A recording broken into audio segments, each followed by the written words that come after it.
Instead of hating the chemo and being afraid of it, what I decided to do is bless it and love it and bring the bag, and that's exactly what they taught me. Don't fear it, bring it in and bring it as part of you.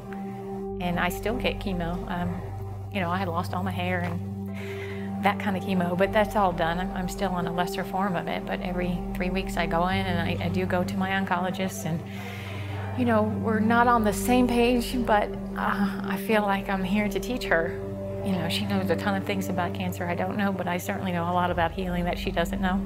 And she's curious about things I do. She kind of wonders.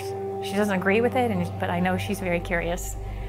And I never once deviated from my program that Sanoviv sent when I got home. I mean, I came home with bags and bags of supplements, and I take them religiously.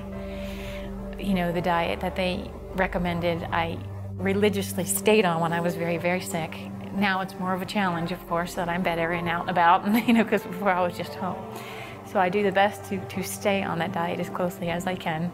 And if I can't, and again, what I learned from their nutritionist is, again, bless the food that you're eating and just know that your supplements are going to the right place. And if you can't get your exact food at that exact time, don't stress over it. It's okay.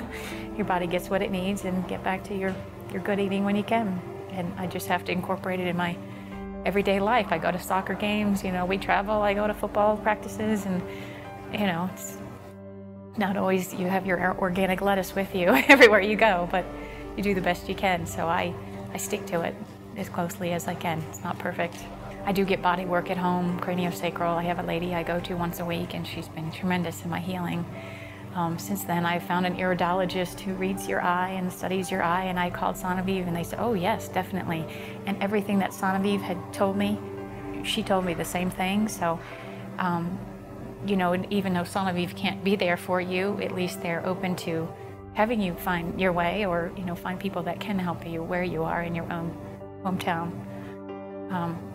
They're wonderful, and if I need to talk to them, you send an email and you get an email back, and they'll set up a consultation.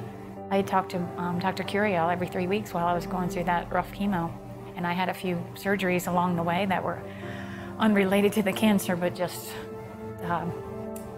surgeries, infections, and that type of thing. And in the hospital, they don't want you on anything. Okay, I'm not taking anything, and then I came in with my bags, and they brought my family and friends, brought me my supplements, they brought me my food, my shakes, everything from Sanoviv came with me. I didn't touch the hospital food, and I didn't drink their water. I had my own water, and So back then I was very, very, very picky on what went into my body, and so I stick to the program as closely as I can.